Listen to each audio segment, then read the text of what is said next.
Jalannya yang bener bagaimana sih? Jajanin orang kaya. Jajanin orang kaya, oke. Kasih duit orang kaya. Karena begini, menurut mental state dari kita, dari conscious kita, dari kesadaran kita, anjir orang kaya aja gua jajanin. Percuma sekarang banyak uang, nggak bebas, nggak happy. Iya. Tapi kalau kamu bahagia setiap harinya, uang pasti ngikutin. Uang pasti ngikutin. Saya bisa lunas 4,3 miliar hutang di Indonesia itu dalam waktu 9 bulan dengan tidak memikirkan hutangnya. Tapi memikirkan fokus apa yang gua kerjakan. Tablok manusia kebanyakan tentang ekonomi ya, finance, betul. apalagi.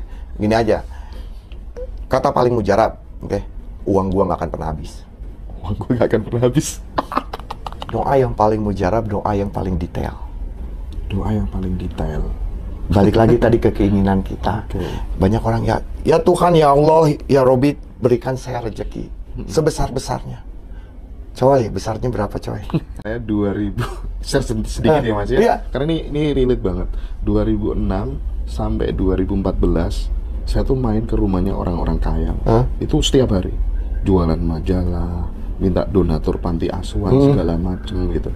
Dan saya selalu minta didoakan sama mereka semua yang orang-orang kaya itu. Bu, doain ya aku nanti supaya bisa kayak bapak, saya sama ibu dan lain sebagainya.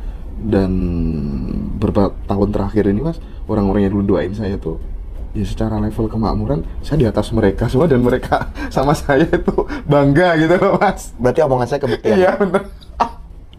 Iya bener Mas, aku makanya teringat, oh iya bener juga. Itu, saya selalu pegang ke situ.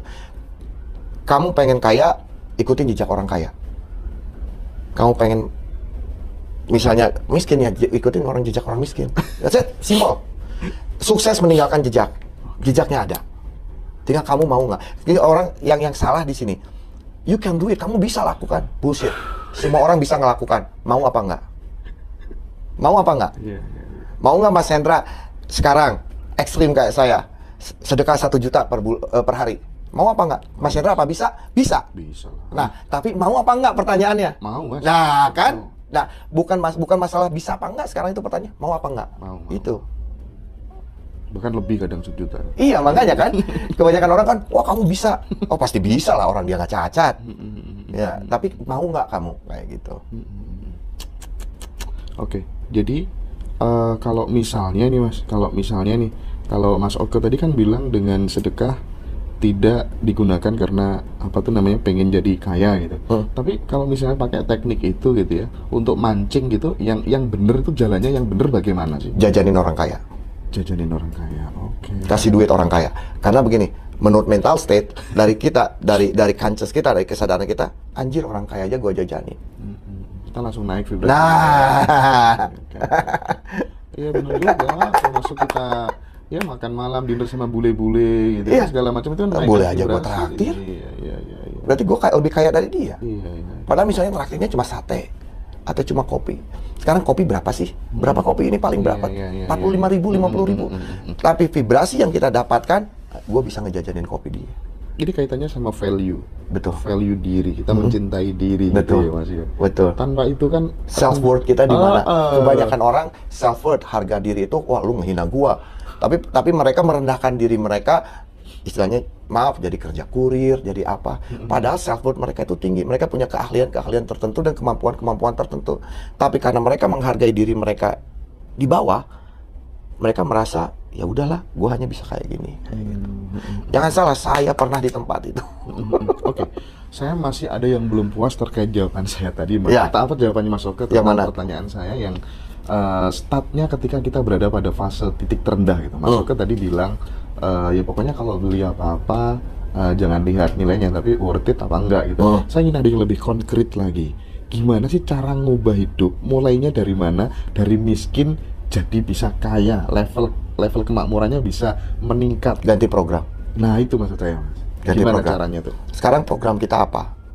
Pengen kaya harus kerja keras, ya, harus punya sarjana, harus jadi PNS. Kita programnya seperti itu kan. Tapi kita lihat sekarang, maaf, abang-abang ojek di luar sana, mereka kurang kerja keras. Gimana? Kehujanan, kepanasan, siang malam, keanginan. Kuli bangunan, Mas. Betul. Tuh bapak-bapak tukang beca sampai tua. Iya. Coba kurang kerja keras apa mereka gitu ya? gimana? Nah, itu kan program belief system, kepercayaan sistem mereka seperti itu, bahwa kita harus kerja keras. Kita harus rubah itu. Yang terbalik gini, Kita diajarkan 80-20. 80 di fisik, 20 di pikiran kita. Balikan itu, 20% di fisik, 80% di pikiran kita. Perbaiki program dan kepercayaan yang ada di dalam pikiran kita. That's it. Contoh, misal gini. Oke deh, mulai sekarang program di bawah sadar saya install bahwa saya cukup kerjakan hobi, berkumpul dengan orang-orang yang saya cintai, tapi saya memiliki penghasilan tak terhingga. Seperti itu bisa terjadi? Oke. Ya, saya pernah ngejar uang, saya pernah ngejar karir, saya pernah ngejar keterkenalan, oke? Nah, yang sekarang saya kejar apa? Apa maksudnya? Kebahagiaan. Kebahagiaan. Kebebasan. Percuma sekarang banyak uang, nggak bebas, nggak happy. Tapi kalau kamu bahagia setiap harinya, uang pasti ngikutin, uang pasti ngikutin. Makanya mantra saya tiap pagi, saya tiap bangun pagi, saya ngelihat ke kaca bilang, I'm happy. I'm happy. Thank you. I'm happy, that's it. Saya bahagia. Ngeset tone, jadi ngeset temperatur di happy gitu. Ya kadang ada gangguan gitu, apalagi maaf ya di Indonesia itu orang yang nyupir-nyupir itu mereka nggak beradab, oke? Nggak ada peraturan. Maaf, beda sama Amerika. Kalau ngantri ya ngantri. Ya mau macet segimanapun kita ngantri. Nggak ada yang namanya bahu jalan. Kalau di sini kan mobil saya aja kesenggol berapa kali sama yang pakai motor. Nah, di situ kadang saya juga keganggu, tapi udahlah, mau gimana lagi. Saya suka ngocehnya, dasar nggak beradab. Maaf, saya orang Indonesia, saya cinta Indonesia, makanya saya pengen ngebantu itu. Tapi orang pengen gini, orang pengen merubah dunia, tapi mereka tidak mau merubah dirinya mereka sendiri. Oke, mereka ingin yang terbaik untuk lingkungan, tapi mereka tidak ingin yang terbaik untuk dirinya sendiri. Before you change the world, you change yourself. Sebelum kamu merubah dunia, ganti diri kamu dulu, perbaiki diri kamu dulu. Karena kontribusi diri kamu, kontribusi ke lingkungan kamu nanti semakin lingkungannya lebih besar. Semua berasal dari kamu. Oke. Masuk ke mungkin ketika mobilnya kesepet atau apa begitu, nggak pernah kan minta uang ganti apa gitu ya? Itu beda lagi. Saya ketabrak 2 kali mobil. Oke. Saya sengaja nuntut pengen digantiin. Oke. Yang pertama saya bawa itu yang nabrak, oke? Saya nabrak ya? Saya ditabrak dari belakang. Itu mobil baru, saya baru 2 hari ya, baru 3 hari ya. Ditabrak di jalan pasir, sama Grab. Saya sengaja, saya ngotot. Tapi, ayo ke bengkel, kamu gantiin papa punya asuransi. Saya nggak mau pakai asuransi, kamu yang harus bayar. Oke? Saya bawa ke bengkel. Wah, anak-anak itu udah pucat, udah gimana. Terus datanglah saudaranya. Pak, gimana Pak kalau saya bayar adminnya aja, Bapak pakai asuransi. Gini aja, dompet kalian keluarin dua-duanya. Saya pengen tahu uang kalian ada berapa. Ada 600.000. Ayo ikut saya. Ada bapak-bapak pakai beca, nggak usah beca. Pak, sini, ini anak-anak mau sedekah. Itu uangnya sedekahin, saya laporin kecelakaannya ke asuransi. Saya nggak ngambil seperak pun. Itu yang pertama. Yang kedua kali di daerah BSD Jakarta, saya ketabrak lagi sama kurir. Oke? Sampai bosnya datang. Bosnya, Pak, saya nggak punya uang gini-gini, pegawai saya banyak. Udah nggak apa-apa. Ini setelah estimasi itu kerusakannya hampir 9 juta. Mau ganti mau gimana? Ini 9 juta. Udah Bapak aja ke asuransi. Nggak mau diganti apa enggak? Pak, saya nggak punya uang berapa kamu? Ke bosnya. Ada apa paling 1 juta? Ambil uang 1 jutanya, saya bilang. Dia ambil uang 1 jutanya. Saya nanya ke siapa, Pak, ada masjid atau gereja yang lagi diperbaiki apa enggak? Oh ada Pak, masjid sebelah sana, katanya. Itu Chinese, saya bawa ke masjid, suruh sedekahin itu uang. Saya ngomong ke DKM-nya, ini 2 ini nabrak mobil saya, tapi saya bilang mereka punya uang berapa, silakan uang gantinya diambil untuk ngebangun masjid. Saya selalu kayak gitu. Saya sedang kasih pelajaran dulu, tapi paham. Kayak gitu, mereka takut dulu, udah gimana mau gimana, tapi ya udah ini kita sedekahin, kita gitu. Jadi akhirnya yang pertama nabrak saya itu saya suruh push up itu anak-anaknya. Iya, betul. Akhirnya mereka belajar supaya lebih dari hati-hati. fenomena itu Nah, gitu ya. gitu. Untung mereka ketemunya saya gitu. Coba sama yang lain. Di samping hati-hati juga kan, aku disuruh sedekah mikirkan orang lain juga ya. Betul. Dan mungkin dari situ menjadi titik tolak kebangkitan mereka. Betul. Titik balik keberhasilan mereka gitu. Oke. Keren edukasi edukasi yang halus. Dan ketika kemudian ini Mas Oke, ketika kita sudah berada hasil misalnya meningkat gitu ya Mas Oke selalu kemudian menggerakkan banyak penonton, banyak orang itu untuk kamu harus lebih ekstrim lagi kalau sudah dapat banyak. Betul. Gitu. Di channel YouTube-nya kan gitu sih. Iya. Apa sih nama channel YouTube-nya biar teman-teman tahu? Oke Indo Channel. Oke Indo Channel. OCKE Indo Channel. Oke Indo Channel ya teman-teman, jangan lupa ya. Oke, itu gimana Mas? Jadi gini, kebanyakan orang sudah punya hasil, mereka itu nyaman. Oke, atau mereka yang lebih parah mereka lupa. Gimana mereka sampai ke titik itu? Kalau saya, hidup itu nggak ada yang rata. Hidup itu kalau nggak ke atas, ke bawah. Kamu mau ke atas, kamu harus ada effort. Oke, misalnya Mas Hendra asal dari mana? Dari Tuban. Dari Tuban ke Jakarta, oke, pakai bis. Sekarang dari Jakarta mau ke Singapura, nggak bisa naik bis, harus naik pesawat kan? Iya. Berarti tambah ekstrim kan transportasinya. Oke. Nah, sama kita juga, kalau kita sudah mencapai titik tertentu, oke, misalnya gue dapat nih 100 juta. Udah dapat nih keinginan gue 100 juta. Yang gue pakai untuk dapetin 100 juta ini, misalnya gue pakai sedekah 1 juta. Nah, sekarang pengen 10 juta, tinggal pengen 1 miliar, tinggal 10 kali lipatkan. That's it, simple. Multiple. Kalau pengen ngegulung. Langsung praktik Mas. Iya, langsung praktik Mas. Gak usah kebanyakan teori, langsung praktik aja. Iya, betul, betul. Oke. Keren. Semakin punya hasil, semakin ekstrim. Oke, sip. Itu aja. Ini jadi pelajaran penting buat teman-teman semuanya.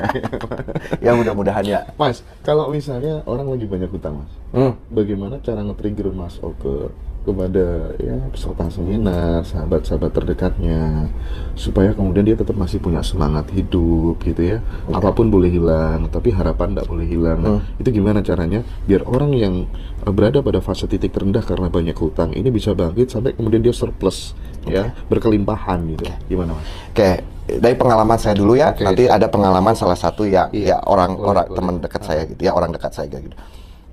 Saya dulu itu waktu bangkrut itu di Indonesia itu hutang sampai 4,3 miliar. 4,3 M. Saya dapat konsep seperti ini. Hutang saya pikirkan tetap harus dibayar, tapi saya stres. Hutang tidak dipikirkan tetap harus saya bayar. Setidaknya saya punya ketenangan. Hutang tidak kita pikirkan, tetap harus kita bayar kan, itu hutang. Oke. Tapi karena yang pertama tadi stres ya. Stres. Oke, siap. Coba Mas Hendra pikirin hutang. Waduh, ini jatuh tempo tanggal segini. Akhirnya pusing sendiri. Iya, benar. Nah, kan kita kayak apa? Udah ngeset gue bakal nggak punya duit tuh tanggal segitu. Iya. Nah, saya itu nggak pernah mikirin utang. Oke, sedangkan saya besar karena pinjaman dari bank. Saya dipercaya semua other people's money, uang orang lain. Saya itu ngebangun bisnis, uang bank semua. Oke, nah. Saya bisa lunas 4,3 miliar hutang di Indonesia itu dalam waktu 9 bulan dengan tidak memikirkan hutangnya. Tapi memikirkan fokus apa yang gua kerjakan ke situ. Oke? Itu cerita saya. Nah, ada cerita nih orang dekat saya. Iya. Dia itu kalau di BI checking itu udah call 5. Dia orang Indonesia udah call 5. Oke? Dia ketakutan. Dia pada telepon dia ketakutan. Dia takut masukku kalau ada hubungannya sama bank, saya takut bla bla bla bla. Hanya saya bilang, "Kenapa kamu mesti takut? Kalau kamu mikirin telepon, kamu pasti telepon." Oke? Gini aja pikirinnya. Dia ini hutangnya itu hampir 7 miliar. Dia dikejar sama bank sana sini, dengan sedekah dalam waktu 1 tahun, mau disebut keajaiban, mau disebut apa, tinggal 1 bank dari 30 lebih bank yang ngejar dia. Di BI checking semua bersih. Iya. Dengan cara apa? Jangan dipikirkan hutangnya. Asal kamu tahu kamu punya hutang, nggak usah dipikirin. Fokusnya jangan di hutang. Nah, jangan di hutangnya. Iya. Fokusnya di peluang yang bisa dikerjakan. Betul. Kalau kita mikirin hutangnya, itu hutang bakal ngegedein loh.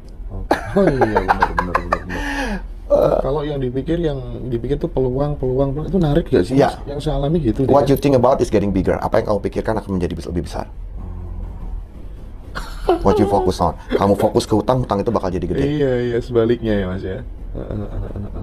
Mas Oke, ketika sudah berada di fase tingkat kemakmuran tertentu gitu, tetap tidak meninggalkan investasi untuk kepentingan diri, ilmu dan lain sebagainya, meskipun bayar berapa, kelas segala macam. Begitu nggak dulu? Betul. Sampai detik ini pun saya bayar untuk kelasnya master kelas Tony Robbins sama Bob Proctor itu 35.000 per tahun untuk VIP-nya. $35.000. Sekitar 700 juta per tahun. Gila. Saya dulu itu waktu ngebangun diri saya ke seminar itu sebulan 3 kali sampai 4 kali. Saya tuh jarang pulang. Saya pernah seminar 1 tahun nggak pulang-pulang. Dari seminar satu ke seminar lain, sepatu ke London, ke Dubai, kemana, hanya untuk ngebangun diri karena saya ingin berada di kelompok-kelompok tertentu.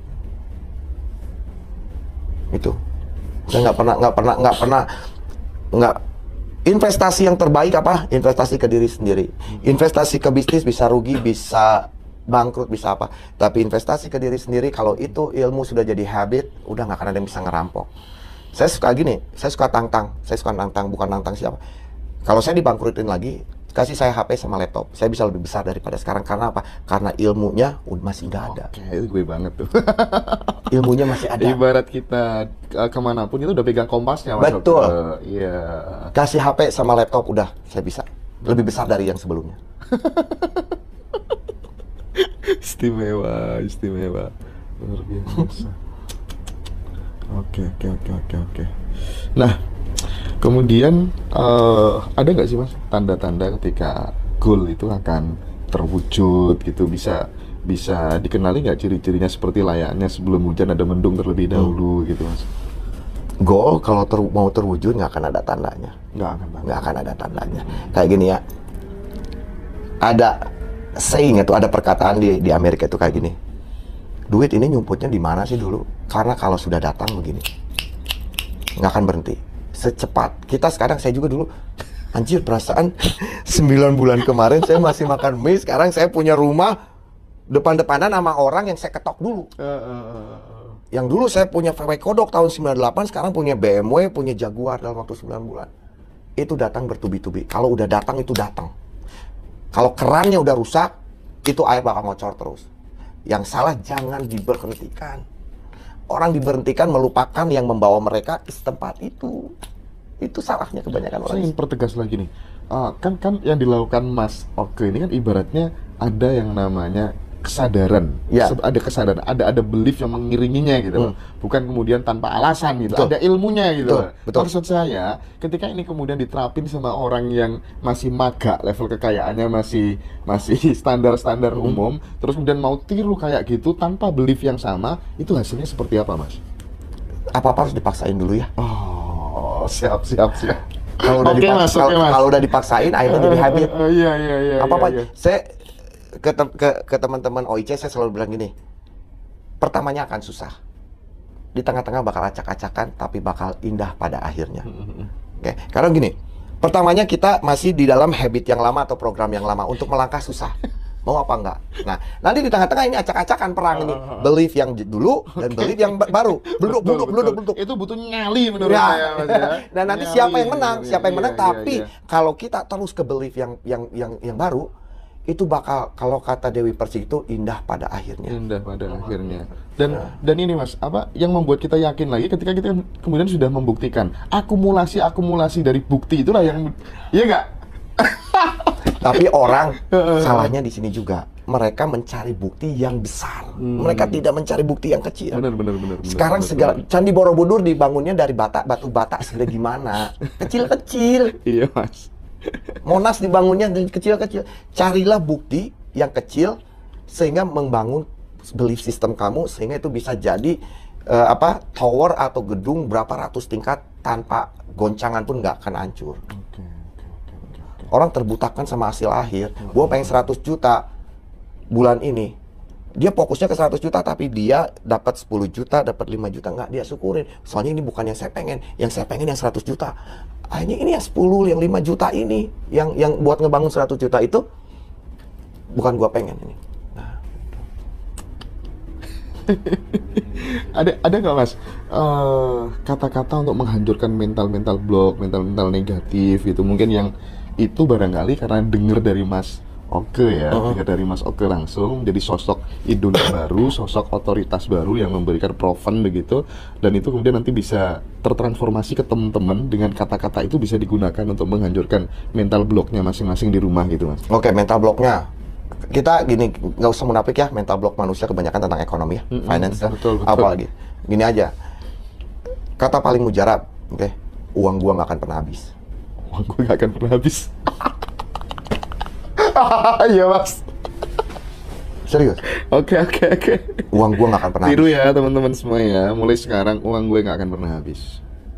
Serius? Iya. Uang itu seperti udara, ya ada di mana-mana. Ada di mana-mana. Sekarang gini, saya punya 1.100.000 paling ini 1 juta. 1, 2, 3, 4, 5, 6, 7, 8, 9, 10. 1.100.000. Tapi saya dikelilingin lebih dari 1.100.000. Mahendra punya berapa? Mas ini punya berapa? Mas ini punya berapa? Dia punya berapa? Kita dikelilingi banyak uang. Tapi kadang kita hanya melihat karena ini milik kita. Kata siapa ini milik kita? Ini hanya singgah di kita loh. Okay. Mau nggak mau nanti keluar lagi. Itu kan? Iya. Kita dikelilingi kayak udara. Mungkin Mas Hendra sekarang duitnya lebih banyak dari saya cashnya. Nggak ada cashnya. Itu kan? Itu. Coba aja. Tiap hari bilang, kalau mau beli apa, mau apa, uang gua nggak akan pernah habis. Ini powerful teman-teman. Uang saya nggak akan pernah habis. Oke. Wah mantap teman-teman. Terima kasih semua dari tadi. Oke, berarti dong mas. Asal mentalnya kaya, even dia adalah seseorang yang malas, dia bisa kaya. Bisa. Bisa. Saya banyak kok. Murid di Amerika saya yang malas. Anak saya aja. Anak saya yang paling gede, sekarang kelas 1 SMA, penghasilannya dia bisa sampai 75 sampai 100 juta per bulan. Itu tidak termasuk investasi dari kripto. Dia main game, streaming. Uang cashnya lebih banyak dari saya. Apalagi di Amerika, bener juga. Sana kan hitungannya iklan di sini sama di sana jauh pak. Dia streaming di Discord kayak gitu. Jadi kayak ada yang nyawer apa gitu. Dia penghasilannya dari dia umur 12 tahun dia. Ini bukti ya buat teman-teman. Jadi kaya itu mudah ya mas ya. Semuanya mudah. Apalagi uang, yang namanya uang itu paling mudah buat saya. Pengen uang berapa paling mudah, karena kita sudah dikelilingi uang. Cuma kita bisa gak menempatkan diri kita di uang itu. Kebanyakan dari manusia menurunkan energi mereka daripada energi uang. Uang jadi bos mereka, uang jadi tuan mereka, mereka jadi budak dari uang itu sendiri. Tapi kalau mereka bisa menjadi tuan dari uang itu tidak ada value-nya. Hanya sebongkah kertas. Oke. Kan kalau teman-teman semua pelajari, uang itu hanya legal tender. Oke, hanya note. Itu hanya note. Legal tender berarti bukan sesuatu yang mempunyai aset, uang itu. Hanya perantara antara kita dengan keinginan kita. Nah, kebanyakan orang fokusnya ke perantara, bukan ke keinginannya. Dulu Mas Hendra punya istri sekarang? Punya. Apakah dulu ada macomblangnya nggak? Nggak ada. Penengahnya. Misalnya, misalnya yang ngenalin Mas Hendra ada dong. Ada. Mas Hendra kan fokusnya ke yang jadi istri sekarang kan, nggak ke macomblangnya kan. Nah, sama teman-teman pengen rumah, fokusnya pada ke uang. Sedangkan yang dipengen rumah. Padahal yang dipengenin mobil, padahal yang dipengenin rumah, tapi fokusnya ke uang. Goblok itu namanya. Iya. Nah, makanya kan dari situ kita udah jadi budak dari uang itu sendiri. Uang itu paling gampang. Serius, saya bukannya apa-apa. Saya yang pernah nggak punya, ya, saya pernah ngambil minta makanan dari food bank, namanya itu, jadi bank makanan buat orang-orang miskin di Amerika. Saya pernah ke situ. Makanya saya sekarang tiap bulan ngisiin food bank di Amerika itu, beliin kayak kemarin itu mau musim salju di sana di rumah itu, saya itu kosongin jaket-jaket kulit jaket-jaket winter saya, terus beli lagi jaket winter saya sumbangin ke orang-orang yang punya rumah. Itu saya soalnya pernah di tempat situ. Makanya saya bilang sekarang uang gampang itu emang gampang selama mental state kita, keadaan mental kita itu di atas uang, bukan di bawah uang. Ada nggak doa yang bisa mengubah kehidupan kita dengan lebih cepat, Mas Suka? Doa yang seperti apa yang bisa mengubah kondisi kehidupan kita dengan cepat? Kenapa saya bertanya begitu? Karena banyak orang berdoa, tapi doanya itu tidak terkabul, dan kemudian dia melihat ke atas, Tuhan, apa bukti ketaatanku selama ini dengan sesuatu yang kudapat? Tidak ada. Daripada kita nggak perlu menyembahmu aja, buat apa? Buset gak Tuhan-Tuhanan hidup saya nggak berubah gitu. Doa, doa yang paling mujarab, doa yang paling detail. Doa yang paling detail. Balik lagi tadi ke keinginan kita. Banyak orang ya Tuhan, ya Allah, ya Robi, berikan saya rezeki sebesar-besarnya. Coy, besarnya berapa coy? Berikan saya keselamatan. Keselamatan dari apa? Harus jelas. Doa yang bakal terkabul adalah doa yang jelas. Contoh doa yang detail. Contoh, saya selalu bilang kayak gini. Saya bersyukur saat ini saya sudah mempunyai penghasilan 100 juta per bulan dari sumber-sumber yang tidak terduga. Padahal itu belum terjadi. Belum terjadi. Saya bersyukur, berarti feel-nya harus didapat dulu dong. Nggak usah, selama kita bersyukur. Oh, Nanti lama-kelamaan feel-nya datang sendiri. selama kita bersyukur. Aku bersyukur selama ini tiap bulan aku udah dapat gaji 600 juta Per bulan. Per bulan. Bersyukur banget. Jangan gitu. saya menginginkan. Oke, kalau menginginkan nanti kita ada di posisi menginginkan terus. Oke. Sekarang Mas Hendra kan Muslim. Tuhan lebih senang ke orang yang bersyukur, ke Allah lebih senang ke orang yang bersyukur atau tidak bersyukur? Bersyukur ya. Ya udah. Iya. Terima kasih ya Allah. Tiap bulan udah 600 juta. Bulan depan 800 juta. Amin. Bulan depannya lagi 1 miliar. Amin. Oke. Kecil. Kecil ya. Ya pelan-pelan dong, Bos. Nanti aku privat ya, Om. Iya. Bisa lah. Mau apa enggak itu aja Mau jawab. apa enggak. Tanya ke diri kita sendiri. Oke, Kita oke. mau nggak ngerubah hidup? Siap.